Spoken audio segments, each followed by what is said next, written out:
ہر روز ہم دیکھتے ہیں کبھی ججز کے جو ریمارکس ہیں ان کے فیصلے ان پر کچھ لوگ تنقید بھی کرتے ہیں, کچھ لوگ لائن بھی کراس کر جاتے ہیں, ججز کی ذاتیات پر بھی آ جاتے ہیں. پھر ابھی یہ جو chairman P T I barrister گور صاحب انہوں نے پریکٹس اینڈ ترمیمی جو آرڈیننس اس کے خلاف سپریم کورٹ میں آئینی درخواست بھی جمع کروا دی ہے. پھر مخصوص نشستوں کا جو معاملہ ہے, ریویو پٹیشن کا معاملہ, الیکشن کمیشن کی جانب سے یہ جو عدلیہ کا ایک سیزن چل رہا ہے. اب سر یہ کل بھی میں دیکھ رہی تھی بلاول صاحب نے ایک آئینی ترمیم کے حوالے سے بھی بات کی, انہوں نے کہا کہ جی یہ ضروری بھی ہے اور مجبوری بھی ہے. ضروری تو سمجھ آتا ہے, مجبوری کا لفظ انہوں نے جو استعمال کیا ہے, شاید خان عباسی صاحب کیا سمجھتے ہیں, ضروری ہے یا مجبوری ہے, دونوں ہیں؟ مجھے نہیں پتا, سیاست میں مجبوری نہیں ہوتی. اگر آپ کو پسند نہ ہو, اگر آپ پہ دباؤ ہو تو یہ کرسیاں چھوڑ دیں, استعفیٰ دے دیں, اگر ایسی مجبوری ہے. آئین کو تباہ مت کریں. یہ جو ترامیم جو کسی نے آج تک دیکھی نہیں ہے, بلاول صاحب نے شاید دیکھی ہے تو کہتے ہیں مجبوری ہے, میں نے تو نہیں دیکھی, نہ کسی اور شخص نے دیکھی جس کو میں جانتا ہوں. اس لیے آج آئین کو تباہ مت کریں. یہ آئینی ترمیم رات کے اندھیرے میں نہیں ہوتی. آپ نے ترمیم کرنی ہے, آپ عوام کے سامنے رکھیں, اس پر ایک ڈیبیٹ ہو, پورے ملک میں ہو, اخباروں میں آئے, ٹی وی ٹاک شوز پہ آئے, اس پر پارلیمان کے اندر ڈیبیٹ ہو. اس کے بعد یہ 4-6 مہینے کا پروسیس کریں, پھر آپ کو سمجھ آئے گی کہ آئینی ترمیم کیا ہوتی ہے, اس کے مقاصد کیا ہیں. ہم نے ایک مذاق بنا لیا. آج عدلیہ ذرا اپنے گریبان میں جھانک کے سب سے پہلے دیکھے. یہ آج جو پوری کوشش ہے یہ عدلیہ کو ایگزیکٹو کے تابع کرنے کی ہے. یہ جو ترامیم کا سلسلہ آ رہا ہے, جو اخبارات میں آیا ہے, اس کا صرف ایک مقصد ہے کہ عدلیہ آزاد نہ رہ سکے ملک میں. جو ہم جج لگائیں گے وہی بنے گا, جو چیف جسٹس لگائیں گے وہی بنے گا, جو ہم فیصلہ دیں گے وہی فیصلہ ہوگا. یہ اس طرح ملک نہیں چل سکتے. آپ سوچ دیکھ لیں حکومت کی کہ ایک قانون پاس کیا سپٹمبر کے شروع میں, جو جس کا صرف واحد مقصد تھا کہ جو فیصلہ مخصوص نشستوں پر سپریم کورٹ نے دیا ہے اس کی ہر شک کی نفی کرے.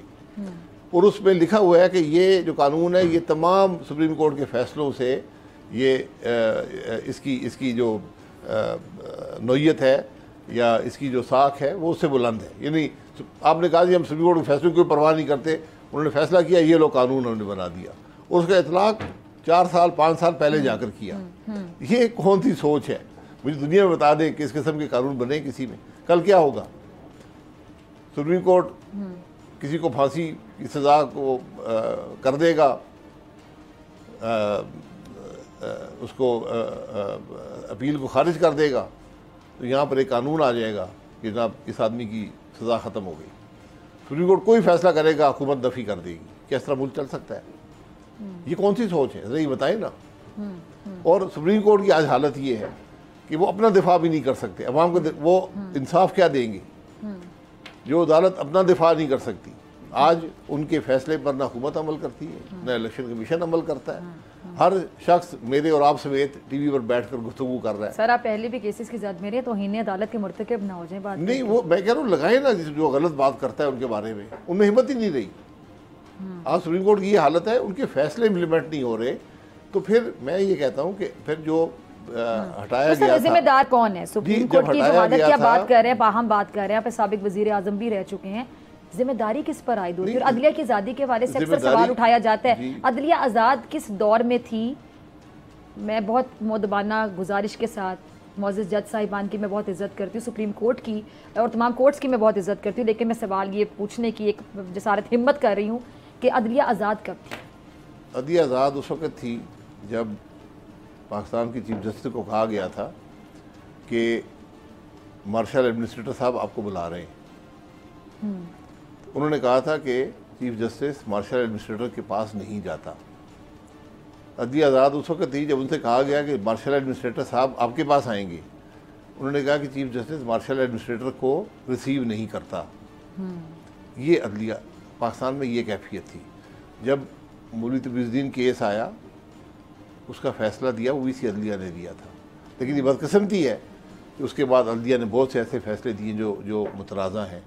تو آج عدلیہ ذرا اپنے معاملات کو درست کرے. آج عدلیہ کے اندر انتشار ہے, آپس میں نبرد آزمائے ایک دوسرے کے مخالف.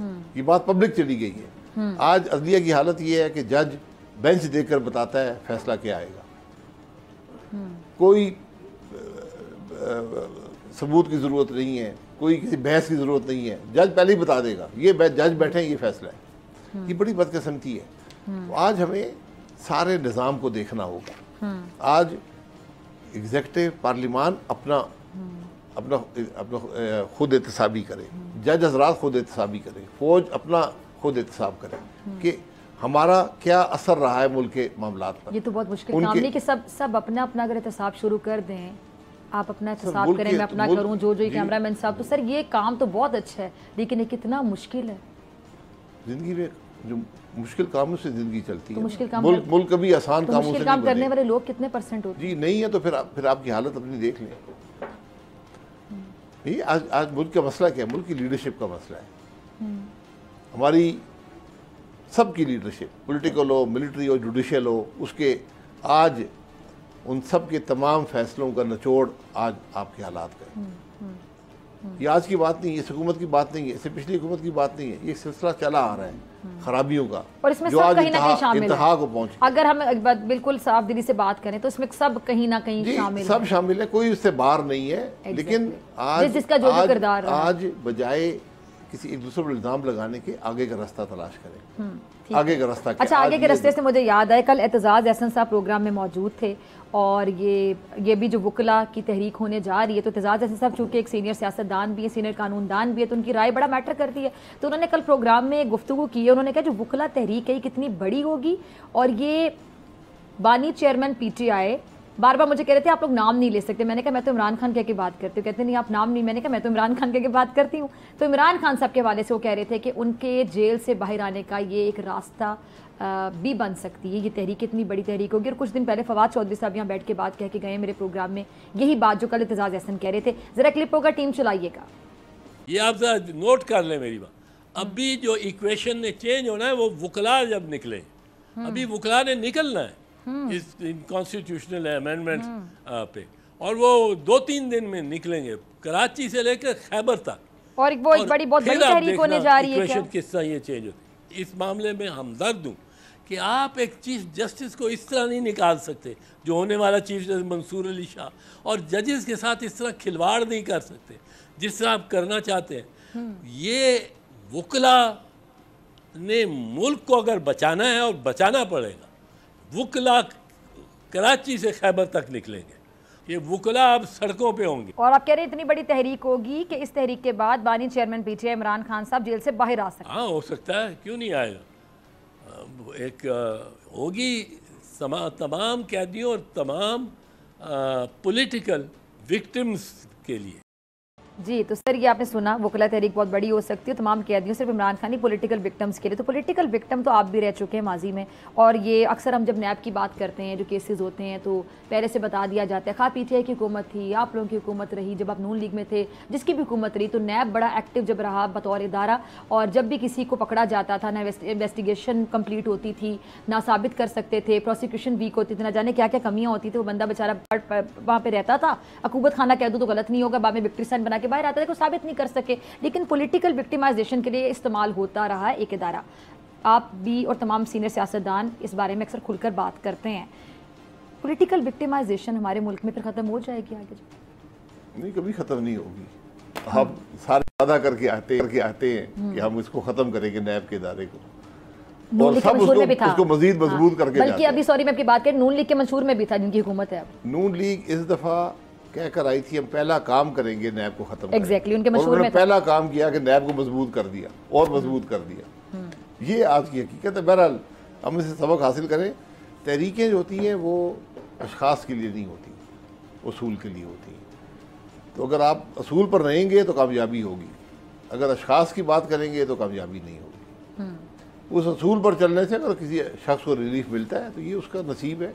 لیکن بات یہ ہے کہ عدالتیں اگر متنازع نہیں ہوں گی, عدالتیں آزاد ہوں گی, تو پھر آپ کو ریلیف ملے گا.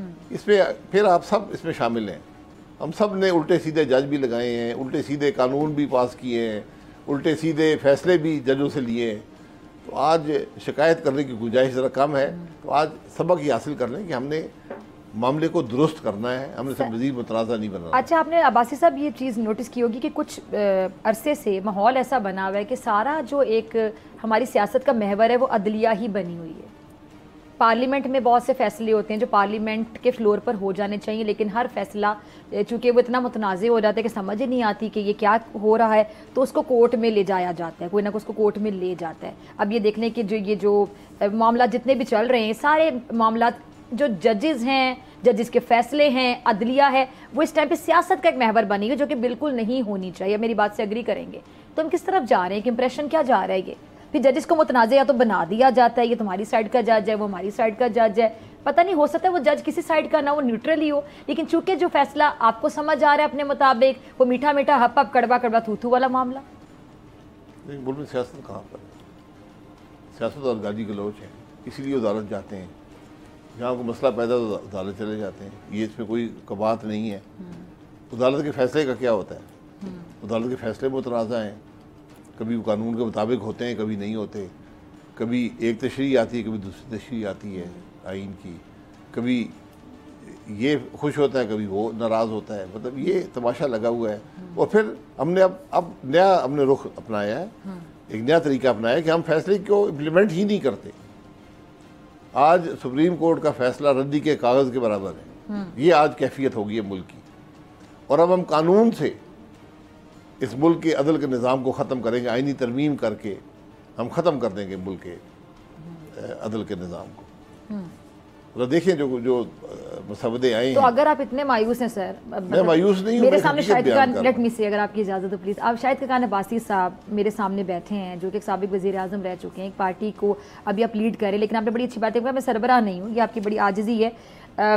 آگے جا کے اب آپ نے عوام پاکستان پارٹی میں کچھ ڈیلیور کرنا ہے، جو رہ گیا، جو نون لیگ میں نہیں کر سکے، بہت سے آئیڈیاز آپ کے ذہن میں رہ گئے ہوں گے، انتھوزیزم، سپارک، سب کچھ ہے آپ میں، اور آپ نے کہا میں الیکٹیبلز کو نہیں جمع کرنا چاہوں گا، کام کرنے والے لوگوں کو، جن کی کریڈیبلٹی ہوگی، ساکھ ہوگی، کہ امیج ہوگا، کام کرنے کے لیے آئیں گے، تو سر یہ مایوسی کے ساتھ کر پائیں گے؟ مطلب مایوسی کیا ہوتی ہے؟ حقیقت بیان کرنا مایوسی ہوتی ہے۔ لیکن پھر چینجز کیسے کریں گے، مجھے بتائیں، یہ اتنے اس پوری سسٹم کو چینج کیسے کیا جائے گا؟ چلیے یہ سوال میں اس طرح پوچھ لیتی ہوں۔ پہلے خرابی کا کو بیان کریں گے تو چینج کریں گے۔ پہلے بیماری کی تشخیص ہوگی۔ آپ کو خرابی کا علم ہی نہ ہو کہ خرابی ہے کیا۔ آج ہماری حکومت یہ سمجھتی ہے کہ ہم یہ امینڈمنٹ آئین کو ترمیم کر کے ہم عدلیہ پہ قبضہ کر لیں گے، ٹھیک ہے، یہ ان کی سوچ ہے۔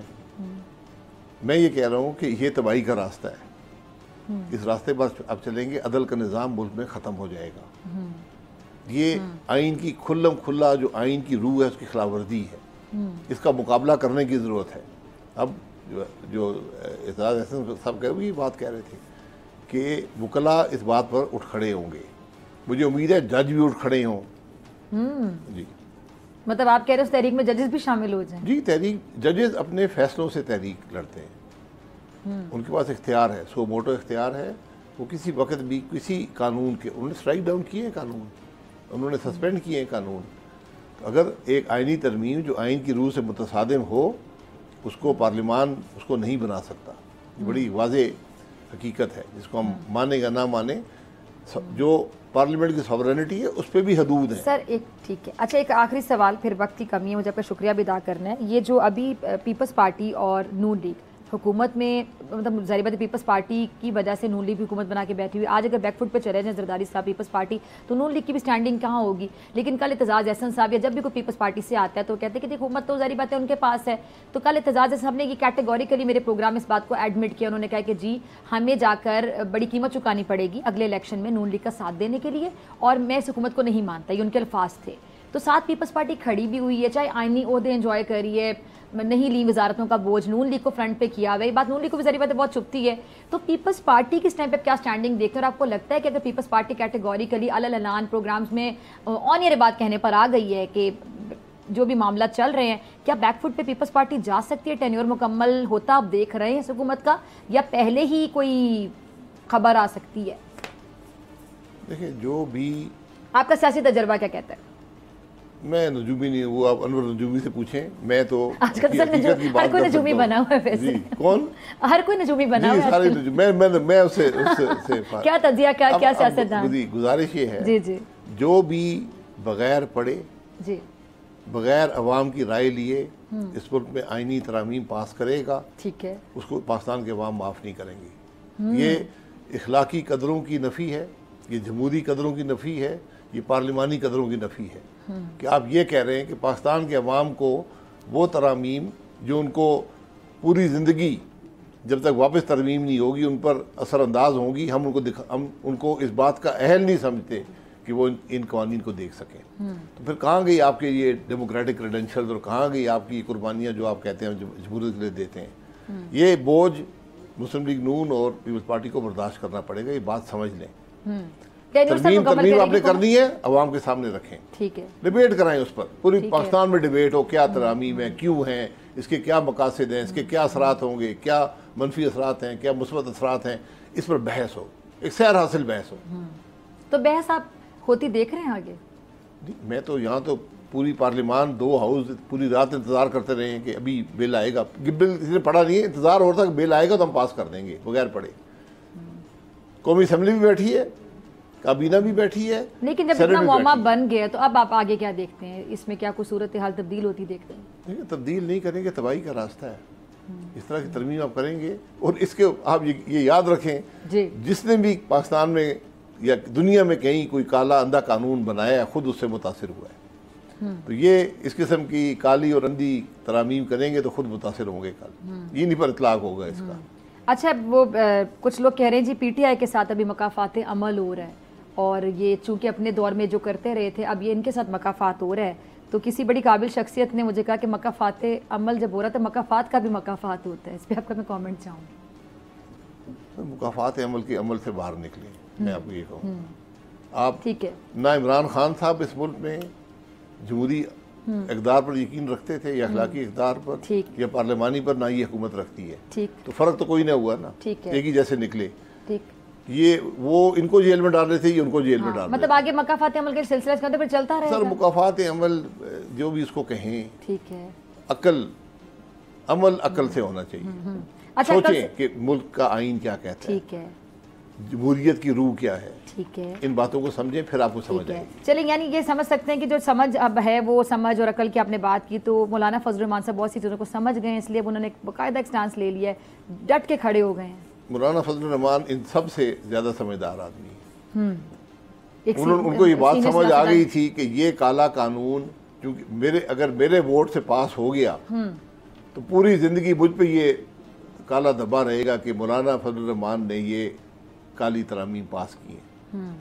کر وہ رہے ہیں جو دوسرے جو حکومت میں ہیں، لیکن الزام ہمیشہ تو انہوں نے کہا جی میں نہیں اس کا حصہ. یعنی مولانا صاحب نے بڑی بردباری کا اور سمجھداری کا مظاہرہ کیا. سمجھداری انہوں نے بچایا ہے اس ملک کو، لیکن اب کیا ہوتا ہے آگے یہ دیکھنے کی بات ہے. ٹھیک ہے جی، بہت شکریہ عباسی صاحب آپ کا تشریف لانے کے لیے. ناظرین، آپ سے ملاقات کی بریک کے میرے ساتھ موجود ہوں گی زرتاج گل صاحب.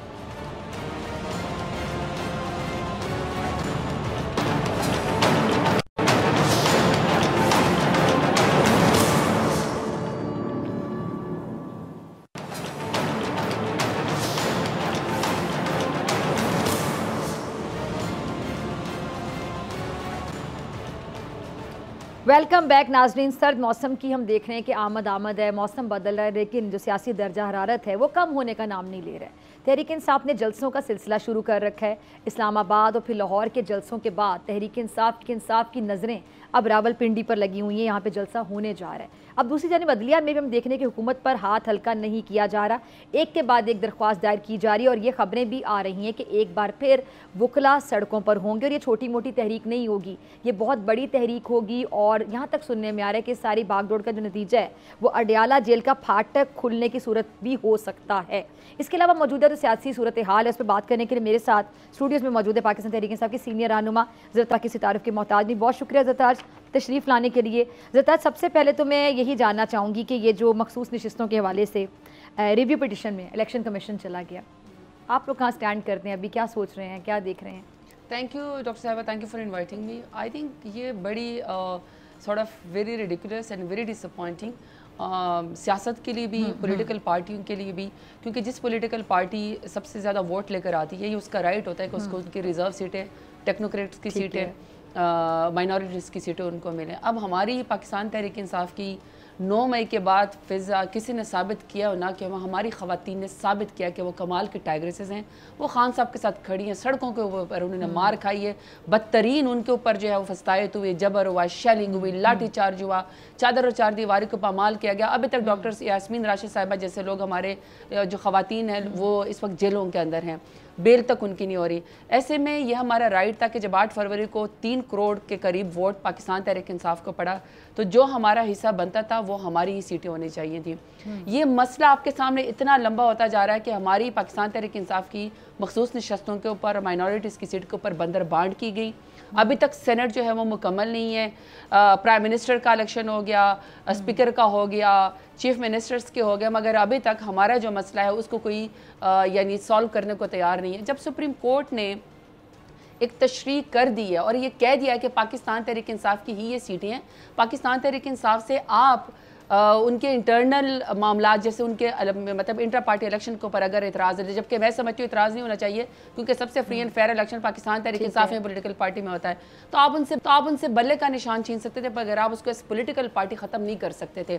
اب اس ورڈکٹ کے بعد کہ سپریم کورٹ سے واپس ہماری سیٹیں ملنی چاہیے, دیٹس ویری انفیئر کہ پہلے بھی اس کے اوپر زبردستی جو ہے وہ اوتھ لے کے وہ پھر ڈیسیٹ ہوئی وہ خواتین, بندر بانٹ کی گئی. اور جو پولیٹیکل پارٹیز اپنے آپ کو کہتی ہیں بے نظیر کی پارٹی یا نواز شریف کی پارٹی جو سو کالڈ اپنے آپ کو ڈیموکریٹک کہتی ہیں, وہ پرائی پارٹیوں پہ بندر بانٹ کر رہی ہیں. اور الیکشن کمیشن میں ابھی تک وہ ہماری مطلب نوٹیفیکیشن نہیں ہو رہا ہماری خواتین کا, جبکہ ریزرو سیٹ ہے پاکستان تحریک انصاف کا ہی رائٹ ہے, وہ ہمیں ملنی چاہیے. ہم کہاں کھڑے ہیں, ہم فائٹ کرتے رہتے ہیں, ہم مزاحمت کرتے رہتے ہیں, ہم حق کی آواز بلند کرتے ہیں, ہم ظلم کے خلاف آواز بلند کرتے رہتے ہیں. یہ اب مزاحمت اور فائٹ سے آگے نہیں سلسلہ چلنا چاہیے, یہ مزاحمت پہ رکا رہے گا, فائٹ پہ رکا رہے گا؟ حکومت وقت کا کام ہے سپیس دینا, حکومت وقت کا کام ہے کہ پاکستان کے 25 کروڑ عوام کو سانس لینے دیں, لیکن انفارچونیٹلی اس وقت تو 25 کروڑ عوام کو یرغمال بنائے ہوا ہے. اور جنہوں نے سپیس دینی ہے, فارم 47 کی پیداوار ہے, فارم 45 کے ذریعے وہ جیتے نہیں ہیں. 17 سیٹوں والوں کو زبردستی شہباز شریف کو ملک کا وزیر اعظم بنا دیا گیا. آج کل یونائٹڈ نیشنز گئے ہوں میں, اور وہاں پہ وہ تھوک لگا کے صفحے پلٹ کے نیچے سے ریڈنگ کر رہے تھے. نہ ان کے پاس نظریہ ہے, اسرائیل تک کا نام تک نہیں لیا گیا خواجہ آصف کی طرف سے, یہاں پر جو بیٹھ کے بڑے بڑے خواتین کو جو ہیں وہ ان کے اوپر قدغن لگاتے ہیں, پارلیمان میں جو ہے حملہ کرتے ہیں. بات کاٹ رہی ہوں, آپ نے اسرائیل کی بات کی تو اسرائیل کے حوالے سے ابھی جو یروشلم پوسٹ میں جو آرٹیکل لگا اس پر آپ کی پارٹی پہ بڑی تنقید ہو رہی ہے کہ عمران خان صاحب کی بڑی انہوں نے تعریف کی ہے اور ان کی ساکھ کے حوالے سے کہ جس طرح مغربی دنیا میں ان کو پسند کیا جاتا ہے, اس پہ آپ کی پارٹی پہ الزامات کا سلسلہ اور بچھاڑ شروع ہوئی ہے. سوشل میڈیا پہ بھی آپ دیکھ رہے ہوں گے. جو بچھاڑ کا سلسلہ ہے نا وہ تو ظاہری بات ہے, پروپیگنڈا گروپ ہے PMLN کا, کیونکہ وہ پرائم منسٹر عمران خان کی پرسنالٹی کا, اس کے ووٹ بینک کا, اس کی لیڈرشپ کا مقابلہ نہیں کر سکتے. دیکھیے کسی بھی لیڈر کی پاپولیرٹی کا سوال اٹھایا جا رہا ہے کہ اسرائیلی جو میں ابھی یہی بات کرنے والی ہوں, تعریف کیوں ہو رہی ہے, میں آگے بات کرنے والی ہوں. جی جی. جب پاپولیرٹی کا مقابلہ جو ہے نا وہ کوئی بیوٹی کانٹیسٹ نہیں ہے, یہ ووٹ ہے. ووٹ 8 فروری کو پاکستان تحریک انصاف کو ہی ملا ہے. اب ظاہری بات ہے PMLN کی تو کر کی 0/0 ہے. پوری پنجاب کی حکومت جو ہے یا تو وہ جبر اور ظلم کے اوپر چل رہی ہے, کچے کے ڈاکو دن دناتے پھر رہے, تو ان کے پیڈ کانٹینٹ ہے, ان کے پیڈ ان کے باقاعدہ ایک پروپیگنڈا کی ان کی کچھ مشینیں ہیں جو وہ سارا ٹائم ان کو کھانا ہضم نہیں ہوتا جب تک وہ پرائم منسٹر عمران خان کے اوپر جو ہے وہ کوئی نہ کوئی قدغن لگا دے. میرے صرف سوال یہ ہے کہ پرائم منسٹر عمران خان انہوں نے تو یونائٹڈ نیشنز میں بھی کہا, انہوں نے اس پارلیمان کے اندر بھی کہا, انہوں نے جلسے کے اوپر بھی کہا, اور ابھی انہوں نے جیلز کے اندر سے بھی کہا. جب اسماعیل ہانیہ کی شہادت ہوئی تھی اور آپ کی فورن منسٹری کے اندر اور وزیر اعظم میں جرت نہیں تھی کہ وہ اسماعیل ہانیہ کی شہادت کے بارے میں کچھ کہہ سکے یا فلسطین کے لیے کوئی ریزولوشن پاس کر سکے, تب اسپیکر صاحب کو تمام پولیٹیکل پارٹیوں کو انکلوڈنگ ہمیں یہ کہنا پڑا کہ آپ پارلیمان کے اندر جو ہے اسماعیل ہانیہ کی شہادت کے بارے میں بات کریں اور فلسطین کے بارے میں بات کریں. تب بھی میرے لیڈر عمران خان نے ایک ہی بات کہی تھی کہ ہمارا موقف فلسطین کے اوپر صرف وہ یہ کہ ہم فلسطین کو اسرائیل کے اوپر ہم جو قائد اعظم رحمت اللہ علیہ کہ ہم اسرائیل کو تسلیم نہیں کریں گے جب تک فلسطین کے لوگوں کے اوپر مظالم نہیں بند ہو جاتے, جب تک ان کے ساتھ جو ہے ان کا یہ وہ نہیں ہو جاتا. لیکن میرا سوال یہ ہے کہ یروشلم پوسٹ میں ان کی تعریف ہو رہی ہے, عمران خان کی کریڈیبلٹی ہے, عمران خان کو دنیا مانتی ہے. عمران خان نے نہ منی لانڈرنگ کی ہے, نہ اس کے TT کے کیسز ہیں, نہ اس کے لندن یا دبئی لیکس میں کوئی پراپرٹی نکلی ہے, نہ اس کے اوپر پاناما کے کوئی کیسز ہیں. الحمدللہ میرا لیڈر جدار ہے, بہادر ہے, ملک کے اندر جو ہے وہ ظلم اور جبر کا مقابلہ کر رہا ہے. کال کوٹری کے اندر بیٹھا ہوا ہے. ہاں اگر یہ کوئی خود ہی پیسے دے کر کہیں پر کوئی پوسٹ لگوا لیتے ہیں, اگر کہیں پر آپ یہ بہت بڑی بات پڑھے لکھے بھی نہیں ہیں, پڑھے لکھے, ایک سیکنڈ مجھے پوری آپ ضرور بات کریں. آپ نے بڑی بات کر دی کہ خود پیسے دے کر کہیں پوسٹ لگوا لینا, یعنی آپ یہ کہنا چاہ رہی, میں آپ کی موجودگی میں یہ آپ سے پوچھ لیتی ہوں کہ یہ جو یروشلم پوسٹ پہ آرٹیکل لگا ہے یہ پیسے دے کے لگوایا گیا آپ کے مخالفین کی جانب سے؟ یہیں سے شروع کرتے ہیں. اب یہیں سے شروع کرتے ہیں. اچھا جہاں تک پیڈ پہلے جواب وہی جہاں تک پیڈ کانٹینٹ کی بات ہے, جہاں تک لابی کی بات ہے, یہ بڑی بات کر رہی ہیں. کیوں آپ کے خیال میں کہ ان لوگوں کی لابیز نہیں ہے؟ نہیں آپ یہ کہہ رہے ہیں کہ وہ جو آرٹیکل ہے وہ پیڈ کانٹینٹ تھا. پہلے تو میں نے یہ کہا کہ اگر فرمائشی پروگرام انہوں نے کہیں سے کر ہی لیا اور پورے فکرے میں کلیئرلی جواب دے رہی ہیں کیٹیگوریکلی. کلیئرلی کہہ رہی ہوں کہ عمران خان کے خلاف اگر باہر دنیا بھی پروپیگنڈا ہوتا ہے, یہاں بھی پروپیگنڈا ہوتا ہے, اس کے پیچھے پی ایم ایل این شامل ہے. یہ بڑی خبر دے رہی ہیں. بالکل بالکل شامل ہے. آخر کار ان کو کھانا ہی ہضم نہیں ہوتا کہ اگر عمران خان کے خلاف پروپیگنڈا نہ کرتے ہیں. جہاں تک اس کی بات ہے, آرٹیکل ہے, آرٹیکل کی بات ہے, آرٹیکل میں عمران خان کی کریڈیبلٹی کی بات کی تو الحمدللہ عمران خان کی تو کریڈیبلٹی اب یہاں سے کلیئر کر رہے تھے تاکہ ہم آگے چلیں, اور بھی بہت سے سوال ہیں, پھر مجھے کلوزنگ کی طرف بھی جانا ہوگا, ابھی 10 منٹ ہے ہمارے پاس.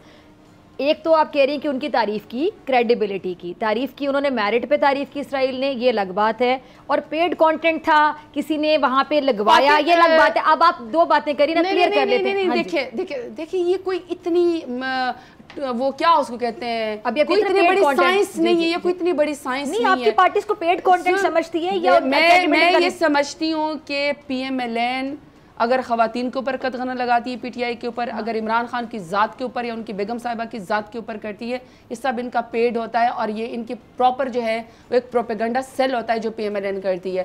اگر ان کا پروپیگنڈا سیل نہ ہوتا تو جس طریقے سے خان صاحب چانسلر کا جو ہے وہ الیکشن لڑ رہے ہیں, آپ کے خیال میں پورے ترجمان پورا دن ٹی وی پہ بیٹھ کے کس کے لیے پروپیگنڈا کر رہے تھے, کس کے خلاف پروپیگنڈا, کیا وہ ٹونی بلیئر کے لیے کر رہے تھے, کس کے لیے کر رہے ہوتے؟ اگر خان صاحب وائس چانسلر بن جائیں اور پاکستان کا دنیا میں نام روشن ہو تو کیا اس کے پی ایم ایل این کے پٹواریوں نے ووٹ دینا ہے؟ دوسری بات یہ کہ جہاں تک اس میں آرٹیکل کی بات ہے, جہاں پہ بھی خان صاحب کا نام آئے گا, اگر ایک سٹیٹمنٹ دے دی جائے کہ خان صاحب کا کردار امت مسلمہ میں ایز لیڈر ایکسیپٹڈ ہے تو وہ ایک رول ادا کر سکتے ہیں. اس میں اگر اس کو آپ اسرائیل سے وہ کرتے ہیں, میرا تو صرف ایک سوال یہ ہے کہ اس وقت تو موجودہ خان صاحب کا تو کلیئر وہ ہے سٹانس ہے اسرائیل کے اوپر کہ اسرائیل کو ہم نہیں مانتے, جو قائد اعظم رحمۃ اللہ علیہ کے الفاظ ہے, جب تک فلسطین کے اوپر مظالم نہیں بند ہوتے ہیں. یہ انہوں نے یونائٹڈ نیشنز میں بھی کہا, انہوں نے پاکستان میں بھی کہا, انہوں نے پارلیمان میں بھی کہا, انہوں نے سارے دنیا کے سامنے کہا. میرا صرف سوال ہے کہ اب یو این کے اندر آپ کا پورا مشن گیا ہوا ہے, فارم 47 والے وزیر اعظم بھی گئے ہوئے ہیں, پورا سنا ہے کہ بڑے ایکسپینسو قسم کے ہوٹل میں بھی رہ رہے ہیں, اور عوام کے ڈر سے پچھلے دروازے سے نکل جاتے جیسے یہاں پہ وقار کے ڈگے میں نکل جاتے تھے. میرا صرف سوال ہے کہ فلسطین کے مظالم کے بارے میں اسرائیل کا ایک دفعہ بھی فارم 47 والے وزیر اعظم یا انٹیریئر منسٹر جو یہاں پہ خواتین کو گالے دیتے تھے خواجہ آصف نے نام لیا کہ نہیں؟ میرا صرف یہ سوال ہے. اچھا چلے آگے چلتے ہیں. اب اس سوال کا جواب ظاہری بات ہے نون لکھ دے سکتی ہے. رؤف حسن صاحب نے کہا ہے کہ تحریک انصاف اسٹیبلشمنٹ سے بات چیت کے لیے تیار ہے, اور خان صاحب نے کیٹیگوری کے لیے کہا تھا کہ اب اسٹیبلشمنٹ سے کوئی بات نہیں ہو سکتی.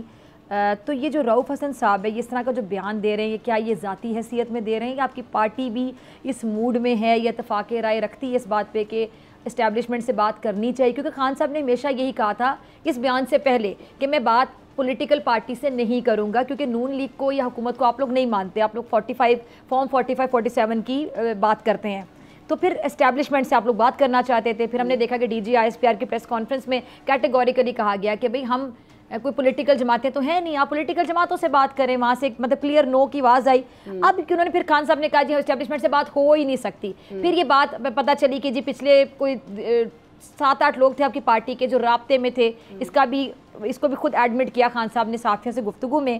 اب کہتے بات نہیں ہوگی, رؤف حسن کہتے بات کے لیے ہم تیار ہیں. یہ کیا بات ہے, یہ کہ گتھی ہے؟ نہیں یہ گتھی بالکل نہیں ہے. سب سے پہلی بات تو یہ کہ جو اس وقت فارم 47 والی شہباز شریف کی حکومت ہے, یا جو اس وقت پنجاب میں ایک ٹک ٹاکر چٹکی ان پڑھ وزیر اعلیٰ کی جو کہ میر شرافت علیہ سہار چوکی, جو ان کی حکومت ہے, ساری دنیا کو پتہ کہ یہ ووٹ کے ذریعے نہیں آئی, ساری دنیا کو پتہ کہ اسٹیبلشمنٹ کے کندھوں کے اوپر چڑھ کے آئی, ساری دنیا کو پتہ. لیکن آپ نے یہ بڑا سخت نہیں وہاں کبھی دے دی چٹی ان پڑھ ہے نا. آپ اس کی ویڈیو چلائیں نا ذرا, آپ کو ویڈیو پتہ چلے گا کہ علامہ اقبال کے رحمۃ اللہ کے مزار پہ جب گئی تھی ان کو تو لکھنا ہی کچھ نہیں آتا ہے. اب اس کا تو میرے پاس تو کوئی حل نہیں ہے نا. ڈیرہ غازی خان آئی جب بچوں میں دودھ بانٹ رہی تھی تو ہم نے تو آفر کیا تھا کہ آپ آئیں ڈیرہ غازی خان میں اسکول کی بچیوں میں جب آپ دودھ بانٹ رہی ہیں وہاں جا کے ایڈمیشن بھی لینا, کچھ پڑھ لکھ جائیں گے تو افاقہ ہو جائے گا.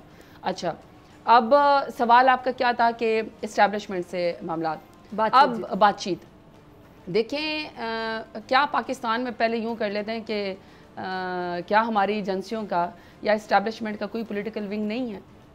Let's talk about it.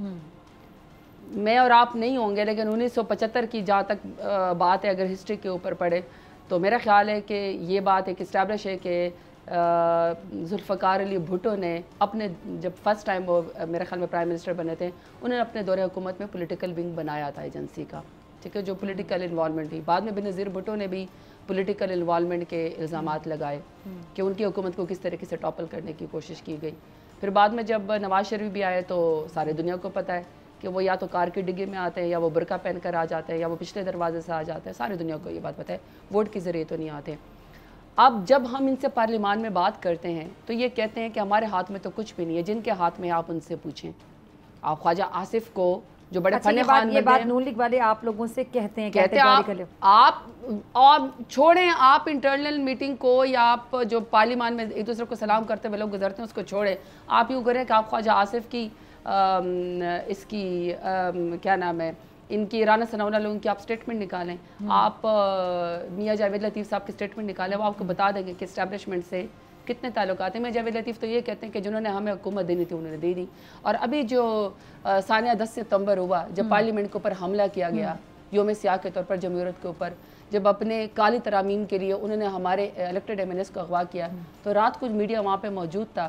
جب دوسرے دن ان سے تعداد پوری نہیں ہوئی تو آپ نے خواجہ آصف ڈیفنس منسٹر ہے, جب ان سے میڈیا نے سوال کیا کہ آپ آئینی ترمیم کیوں نہیں لا سکے تو انہوں نے کہا جنہوں نے بندے پورے کرنے تھے وہ بندے پورے نہیں کر سکے, جب وہ بندے پورے کر لیں گے تو آئینی ترمیم بھی کر لیں گے. یہ کس کی طرف اشارہ ہے؟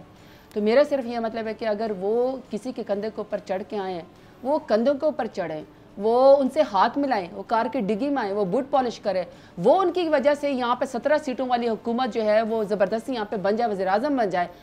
لیکن اگر کوئی اور بات کرے کہ ہم مذاکرات کریں گے تو بری بات ہے. دوسرا ہم لاسٹ میں اس کے اوپر صرف لاسٹ کامنٹ کرتے چاہتی ہوں فضا, جو میرے لیڈر خان صاحب کا حکم ہوگا نا کہ بات چیت کرنی ہے تو بات چیت کریں گے, جب ان کا حکم ہوگا کہ بات چیت نہیں کرنی تو نہیں کریں گے, simple as that. Pakistan Tehreek Insaf میں vote prime minister Imran Khan کا ہے. میں سب بھی اگر آج آپ کے شو پہ بھی بیٹھی ہوں, اگر میں I S F student leader سے پارلیمانی لیڈر تک کا میں نے سفر طے کیا نا ڈیرہ غازی خان کے غیر عوام کے ساتھ دوسری دفعہ جاتے ہو تو میرا پرسنل ایک بھی ووٹ نہیں, عمران خان کا میرے لیڈر کا ووٹ ہے. وہ جو حکم کریں گے کہ پولیٹیکل پارٹی کے ساتھ بیٹھنا ہے, اسٹیبلشمنٹ کے ساتھ بیٹھنا ہے تو ہم بیٹھیں گے, جب وہ کہیں گے اسٹیبلشمنٹ کے ساتھ نہیں بیٹھنا تو ہم نہیں بیٹھیں گے. اس میں کوئی ایسی سائنس نہیں ہے جس میں ہم. اچھا, فواد چودھری صاحب کچھ دن پہلے, شاید غالباً 3-4 دن پہلے میرے پروگرام میں یہیں پہ بیٹھے ہوئے تھے اور ان سے میں نے ایک سوال پوچھا کہ انہوں نے بڑا ایک جذباتی انداز میں بیان دیا. میں ان کی آنکھوں میں دیکھ رہی تھی, اسی طرح سے میں آپ کو دیکھ رہی ہوں, آپ کے ایکسپریشن نظر سامنے, باڈی لینگویج تو جھوٹ نہیں بولتی. تو انہوں نے کہا کہ اچھے جو لوگ تھے, جو کام کے لوگ تھے یا پرانے لوگ تھے, ان کو سائڈ پہ کر دیا گیا اور ایسے لوگوں نے جگہ لے لی جن کی کوئی ورتھ نہیں تھی, ویلیو نہیں تھی.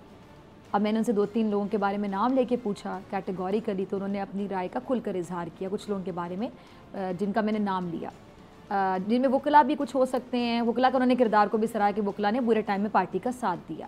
تو آپ بھی اس بات سے اگریڈ ہیں کہ جو پرانے لوگ پارٹی میں تھے اب وہ آپ کی مین لیڈرشپ سے دور ہیں یا ان کو کسی وجہ سے رکھا جا رہا ہے, ان کی ملاقاتیں نہیں ہو رہی, کچھ لوگوں نے پارٹی کو ہائی جیک کیا ہوا؟